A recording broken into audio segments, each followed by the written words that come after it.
देखना और सही प्रश्न को याद कर लेना। ये सभी प्रश्न आपके मैट्रिक एग्जाम के लिए काफ़ी इंपॉर्टेंट है, ठीक है। तो आप लोग ज़रूर वीडियो को अंत तक देखना, ठीक है। तो चलिए दोस्तों वीडियो स्टार्ट करते हैं। दोस्तों यहाँ पर क्वेश्चन नंबर फर्स्ट है हिंदी का कि भीमराव अम्बेडकर की मृत्यु कब हुई।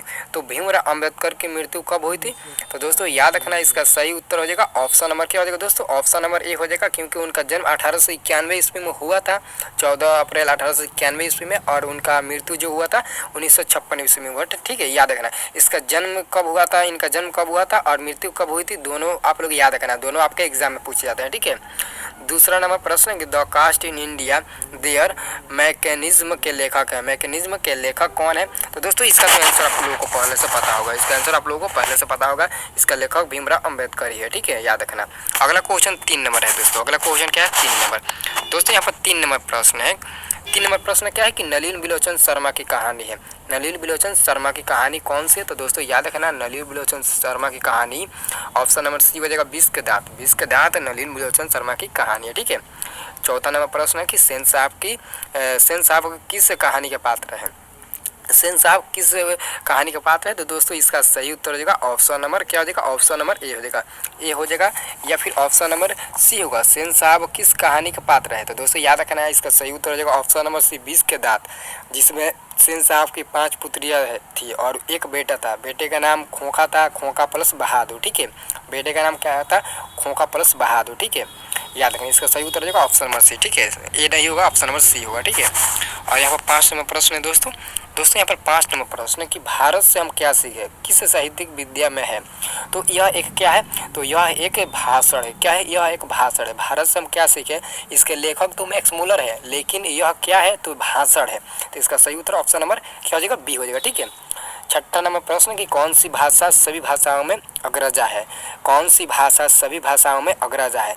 तो याद रखना इसका सही उत्तर क्या हो जाएगा दोस्तों। तो इसका सही उत्तर हो जाएगा ऑप्शन नंबर सी, संस्कृत सभी भाषाओं में अग्रजा, ठीक है। और 7 नंबर प्रश्न देखिए तो दोस्तों यहाँ पर 7 नंबर प्रश्न आपको देखना है, ठीक है।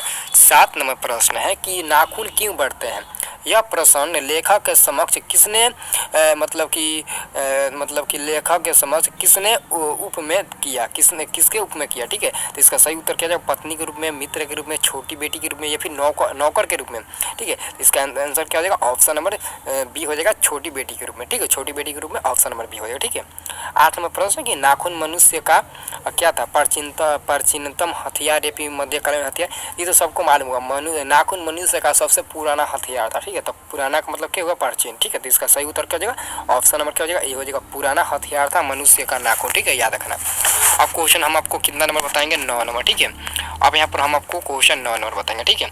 यहाँ पर 9 नंबर दोस्तों क्वेश्चन है 9 नंबर, ठीक है, कि उत्तर भारत के नागरी लिपि को हम किस नाम से जानते हैं। उत्तर भारत के नागरी लिपि को हम लोग किस नाम से जानते हैं। तो देवनागरी लिपि के नाम से जानते हैं, ऑप्शन नंबर ए हो जाएगा, ठीक है। 10 नंबर क्वेश्चन की महदूद गजनवी द्वारा चलाया गया सिक्का किस लिपि में लिखा गया है, किस लिपि में लिखा गया है। तो दोस्तों याद रखना इसका सही उत्तर हो जाएगा ऑप्शन नंबर ए हो जाएगा, ब्राह्म लिपि में, ठीक है। ब्राह्म लिपि में ऑप्शन नंबर ए हो जाएगा, ठीक है। अगला क्वेश्चन देखिए तो अगला क्वेश्चन 11 नंबर है दोस्तों। 11 नंबर प्रश्न कि बहादुर कहाँ से भाग कर आया था। बहादुर कहाँ से भाग कर आया था। आप लोग बहादुर के बारे में पढ़ा होगा विष के दांत में। तो बहादुर कहाँ से भाग कर आया था, इसका तो आपको पता होगा। तो बहादुर नेपाल से भाग कर आया था, ठीक है। इसका आंसर हो जाएगा ऑप्शन नंबर सी, ठीक है।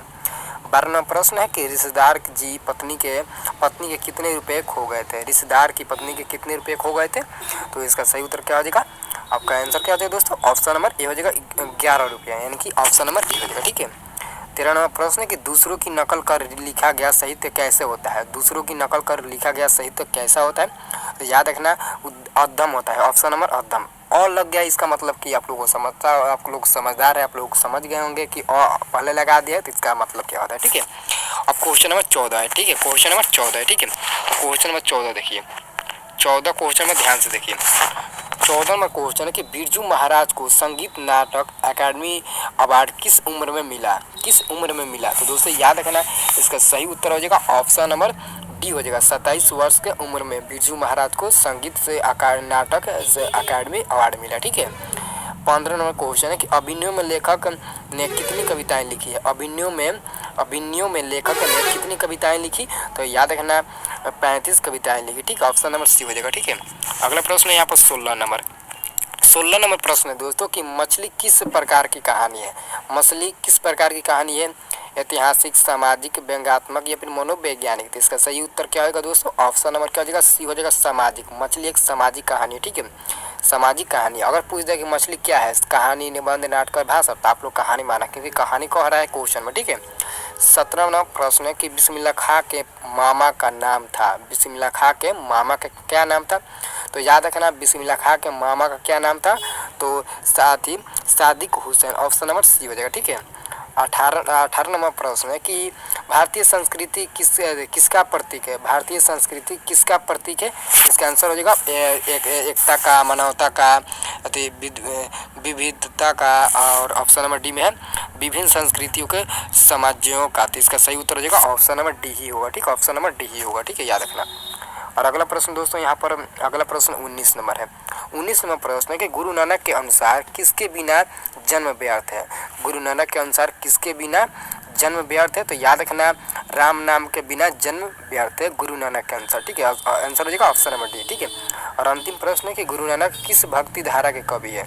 गुरु नानक किस भक्ति धारा के कवि है, तो याद रखना गुरु नानक निर्गुण भक्ति धारा के कवि है, ठीक है, इसका आंसर होगा ऑप्शन नंबर है, ठीक है। दोस्तों वीडियो अच्छी लगी तो लाइक कमेंट जरूर करना। जितने भी लोग वीडियो देख रहे हैं सभी लोग एक एक कमेंट और एक एक लाइक कर देना। अगर चैनल पर नए हो तो चैनल को सब्सक्राइब कर दो, क्योंकि इसके बाद जो वीडियो मिलेगा आपको मैथ का वायरल ऑब्जेक्टिव क्वेश्चन मिलेगा, बोर्ड के लिए काफ़ी इंपॉर्टेंट क्वेश्चन होगा, ठीक है। आप लोग ज़रूर वीडियो को देखना, ठीक है।